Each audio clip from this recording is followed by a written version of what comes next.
I just wrapped up a 95% accurate Caro Kann game, which is pretty hilarious because I just filmed a video about the very last game that I played, which was a 95% accurate London game. So I'm playing really well all of a sudden, I guess. But yeah, this is the game here. Yeah, 95% again, exactly one in accuracy, like pretty much the mirror image of the last game that I played. Like I had one in accuracy. In the last game, it was 94.7% accurate exactly. A little eerily similar, honestly. Rated 2050 by the computer. My opponent played great, way above his rating. He played a 1700 rated game, 86% accurate, but made what turned out to be one big blunder towards the end that I was able to take advantage of. And it wasn't super obvious, I don't think, either. But he also got low on the clock. So, but I just played a rock solid game, and that's what the Caro Kann will do for you as well as the London. They're great complements to each other because you actually end up in pretty similar situations. Your structure looks pretty similar in both, I think.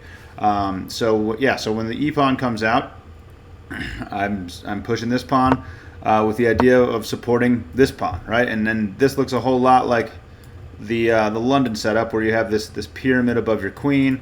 I'm going to try to get this bishop out probably pretty soon. I actually don't see a lot of this. So this is relatively new to me. Usually I see this pawn traded. It's happening a little bit less now, I guess. At lower ratings it happened a lot. Or I see this pawn pushed some. But usually this knight doesn't come out. So I actually wasn't super familiar with this structure. But I do know that I like pinning this knight. Happy to do that. Happy to trade here. This is all. We're still in the book moves. And I guess this is the first time I delineated from the book moves here. The knight jumps in, and I actually felt like I made an error here. Not this move, but this move right here. Because if white wants to trade all these pieces, we're going to trade a lot of material, and I'm going to end up with a compromised pawn structure here, you might notice. Like this pawn's going to end up here, which I don't like because, I mean, you want to keep your pawns connected if you can. But he doesn't do that, and the computer definitely recommends that. I think that would have given him a pretty big advantage here, but that allows me to get my bishop out, which I'm pretty happy about, supporting my knight and getting it out of the way for me to castle, so I'm getting more developed there. So pretty happy with all of this. I just decided to trade a bunch of stuff here. Pretty happy about all of this. And then so this is my first aggressive idea of the game. Hoping that he doesn't notice this, but I get this pawn here. It looks kind of a random pawn push, right? And the computer doesn't love it, but sometimes you can catch people with this. If he doesn't do anything, so this pawn has to move right now, and it does in the game. But if it hadn't, I had him trapped because say he pushes this pawn, for example, then I can push this pawn, and then the bishop doesn't have anywhere to go. Check it out. So if the bishop obviously can't come here. If it moves backwards, then my pawn chain is suffocating the bishop. So that was my idea with this pawn push, but he did notice it, and he pushes the pawn to prepare for that. So I just castle, happy with that. But that was my first real tactical shot that I took in the game. Still just developing here, getting my rooks connected, happy with that. Attacking the queen here, maybe building up a little bit of an attack on this side. Take the open file. All pretty standard stuff here. I jumped my knight into the middle, which honestly I thought was a pretty solid move.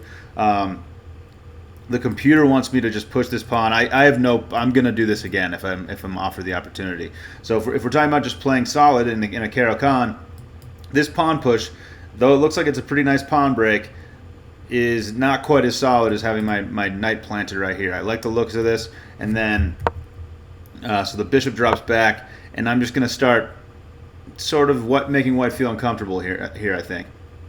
Making him think a little bit. Just getting my queen over here, just potential mate threats if I get my knight up here. And that's kind of my thought process here. This is kind of my second shot of the game, I think, coming up. So white takes a shot, lining this up, this mate threat. Had to push this to prevent mate. And then the king moves back. Wasn't sure what that was, but I'm going to take a shot at his queen. And I was hoping he didn't notice that I'm not just attacking his queen, I'm threatening checkmate here. So my second real shot of the game, just sort of seeing if testing him out, seeing if he's noticing two things at once, that both his queen is being attacked and I'm threatening checkmate. He does notice, moves his queen over here. I just jumped my knight right back into this spot, which seems like a very comfortable spot for it.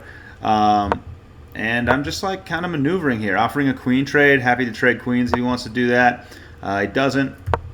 I'm just dropping my queen back, sort of getting it out of trouble. and just playing like, I mean, make a little pawn break here. Eventually something has to happen. He's got about half as much time as me at this point, so I'm feeling pretty good. Just want to play relatively solid. The pawn break might have been a little aggressive, but the computer doesn't hate it. And then this move is kind of tough for him, because my idea anyway was to go here and sort of with the intention of eventually maybe forking the queen and the bishop was what I was thinking. If I can trade off some pawns here and then get my knight hopping. But very happy to make this move now. He pushes this, and my knight can just hop into this very, very comfortable spot here, and I'm very happy with that. So I'm way out here. He locks it up. The computer doesn't like his moves very much. I noticed that this pawn is pinned, so I attack it, because if he takes, I'm taking the queen, right? And this is where things start to go downhill for him. He's running a little low on time, and I'm just going to keep making solid moves. Happy to take this pawn here. I got my knight protecting this. If this pawn takes back, my rook can sneak in, which is exactly what happens. I won a pawn there, which is great. And then he makes his fatal error, moving the queen here. I'll give you a second if you want to figure out what the problem is with that move. Yeah, so give the video a pause if you want to.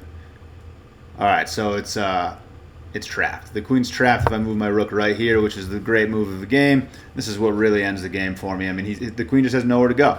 My knight's got this square. My rook's got this square. Obviously, the rook is protected. The rook's got this square. Pawn's got this square. Queen's got this. Knight's got this. Queen's toast. It's over for the queen, which is great. I mean, I was psyched when I found it. Having a little extra time made that a little easier to find. He takes the rook. I win a queen for a rook, and things are looking great. Dude's down 42 seconds. I just moved my king over, thinking that I'm probably going to trade off these rooks. That's exactly what I go for here. We trade him off.